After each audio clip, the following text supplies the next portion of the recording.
Between 1974 and 1991, a serial killer murdered 10 people in Wichita, Kansas, United States. During the investigation, the unknown offender sent letters to local newspapers and law enforcement in which he described the murders and demanded public attention. In one of these communications, he identified himself as BTK, an abbreviation for bind, torture, kill, describing the method he claimed to use during the crimes. For many years, investigators were unable to identify the offender despite extensive investigations and thousands of leads. The case remained unsolved for decades. In 2004, the killer resumed sending letters and other communications, which led investigators to reopen the case with renewed effort. In 2005, forensic and digital evidence identified the offender as Dennis Rader. He was arrested on February 25, 2005. Rader later pleaded guilty to 10 counts of first-degree murder and, on August 18, 2005, was sentenced to 10 consecutive life sentences. This video presents a documented history of the BTK case, including the murders, the investigation, the evidence that led to the arrest, and the legal proceedings based on publicly available records. Dennis Rader was born on March 9, 1945, in Pittsburgh, Kansas, United States. He was the eldest of 4 sons born to William Elvin Rader and Dorothea May Rader.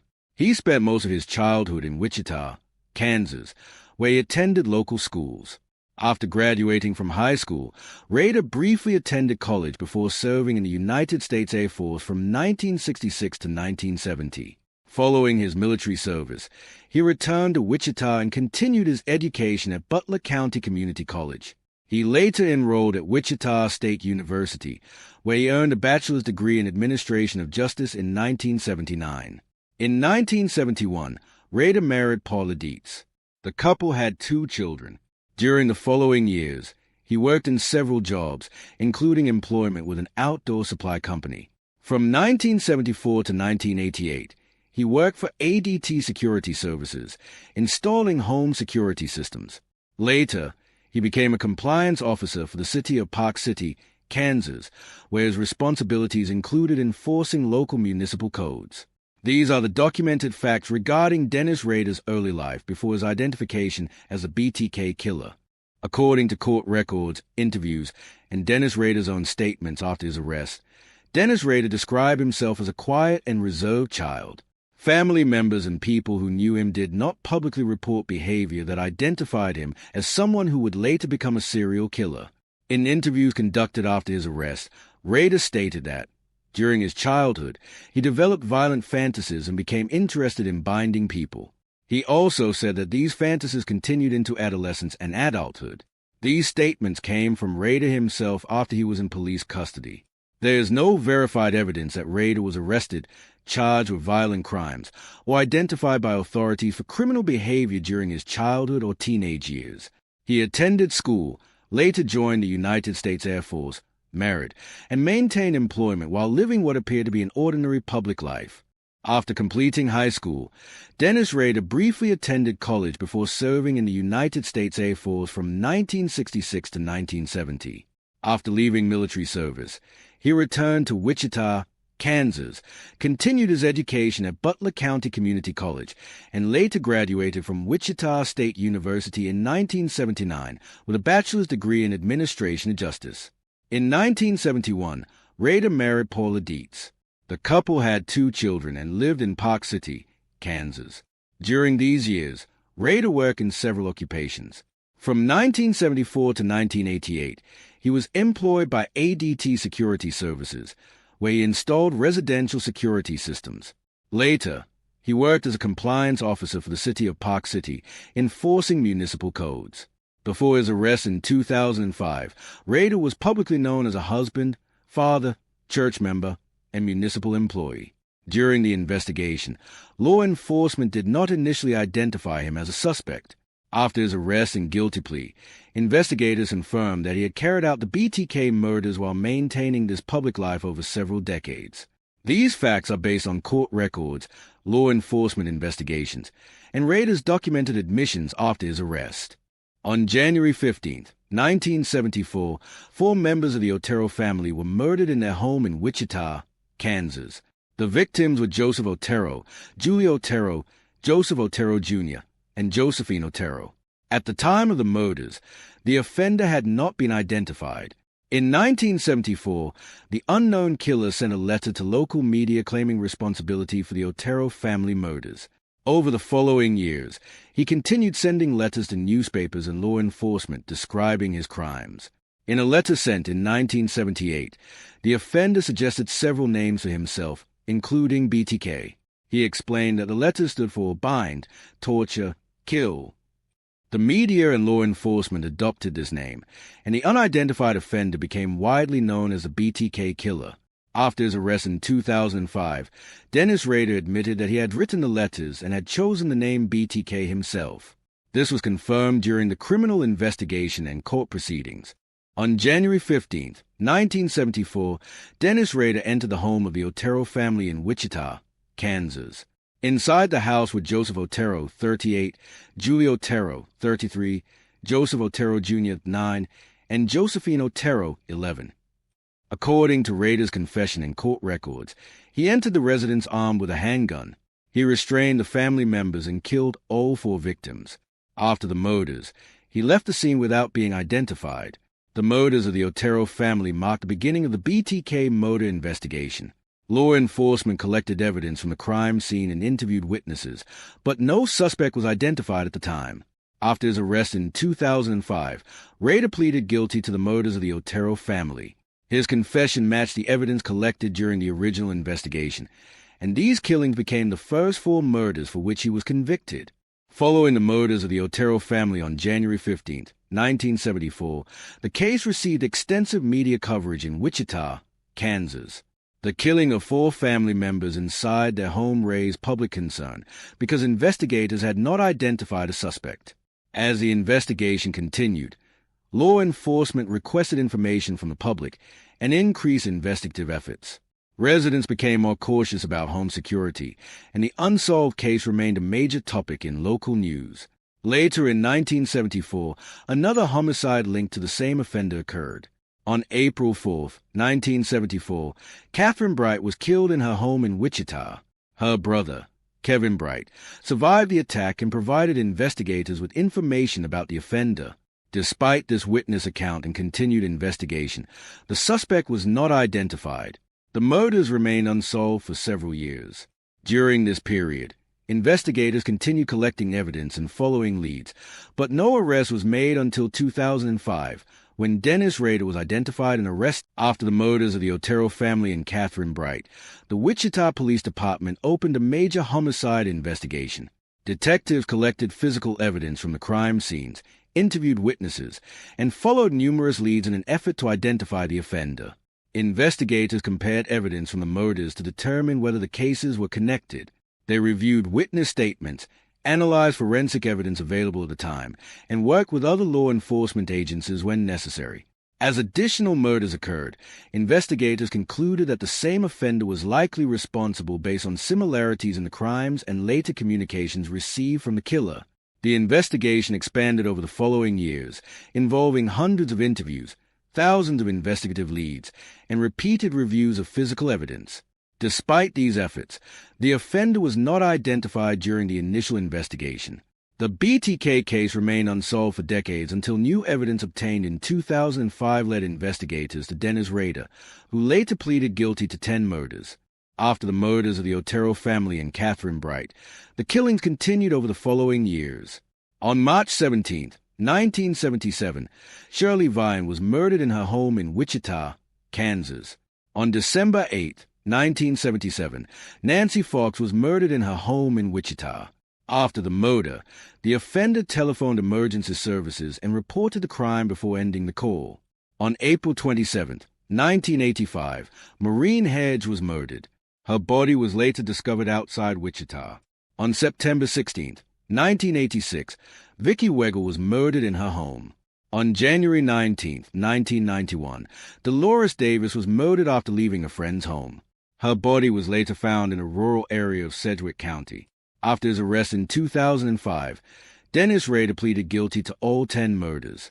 According to court records and Rader's confession, he selected victims in advance, watched some of them before the attacks, entered homes when possible, restrained the victims, and murdered them. These similarities were used by investigators to link the crimes to the same offender. After several of the murders, Dennis Rader sent letters and other communications to local newspapers and law enforcement in Wichita, Kansas. In October 1974, a letter claiming responsibility for the murders of the Otero family was found inside a public library book.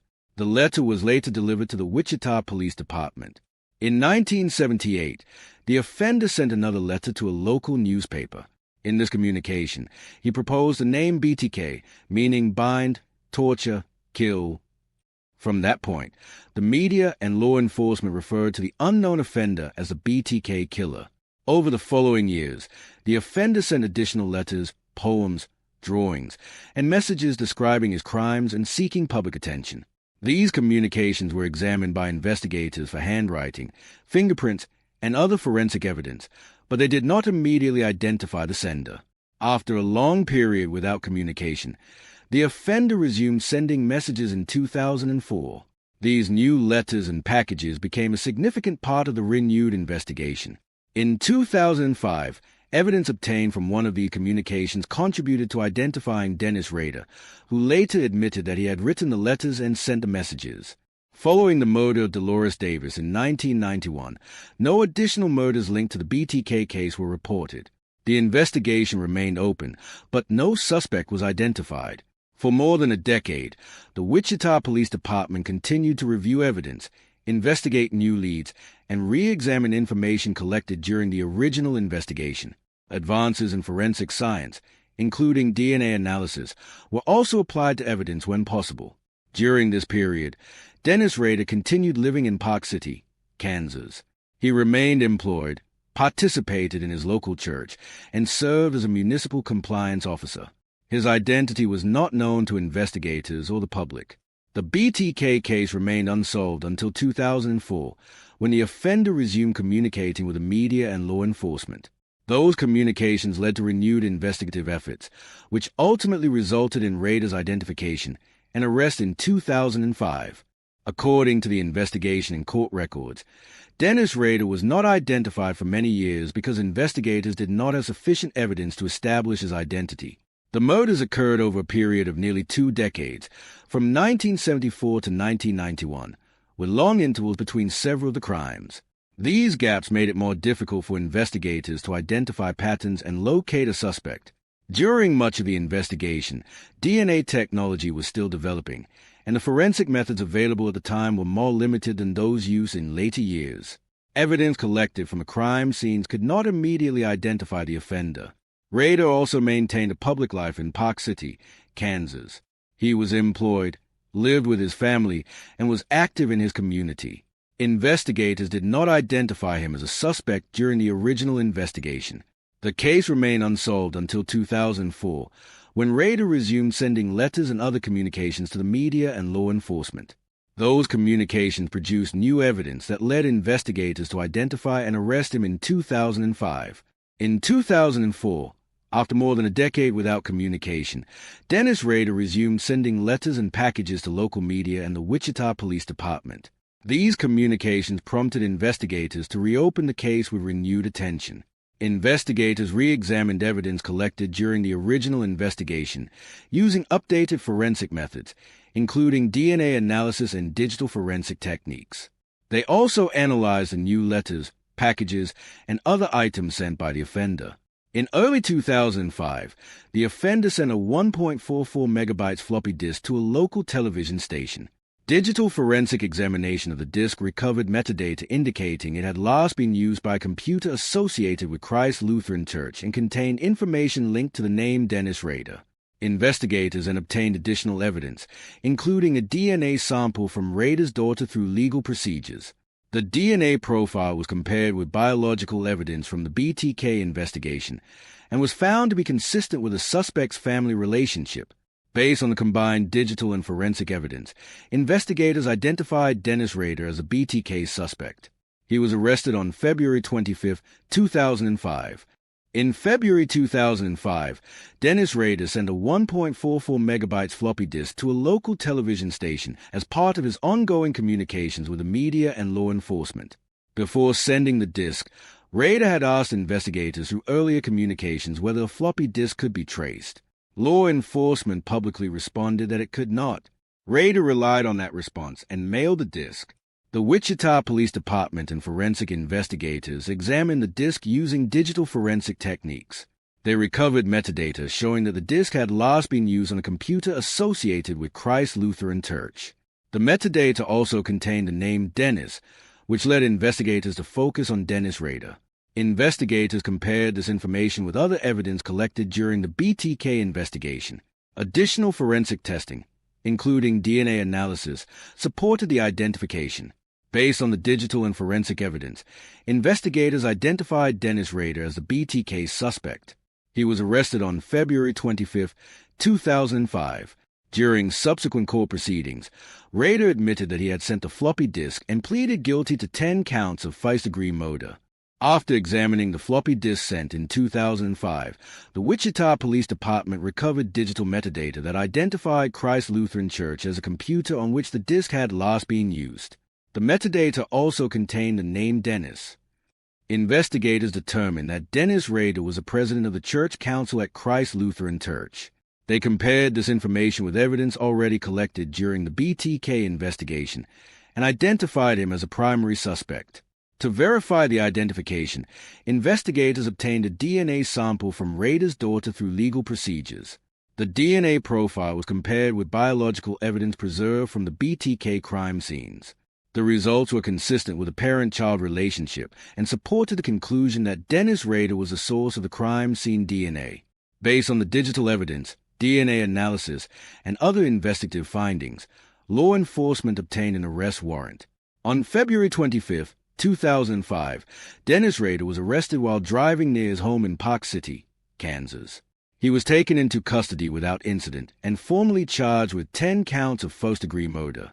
On February 25, 2005, officers of the Wichita Police Department arrested Dennis Rader near his home in Park City, Kansas. He was taken into custody without incident and transported for questioning. During the police interrogation, investigators presented Rader with evidence collected during the investigation, including the digital evidence obtained from the floppy disk and the forensic evidence linking him to the BTK murders. According to the recorded interrogation and court records, Rader admitted that he was a person known as BTK. He identified himself as the author of the letters sent to the media and law enforcement and acknowledged responsibility for the murders investigated in the case. The information obtained during the interrogation was later supported by additional evidence presented in court.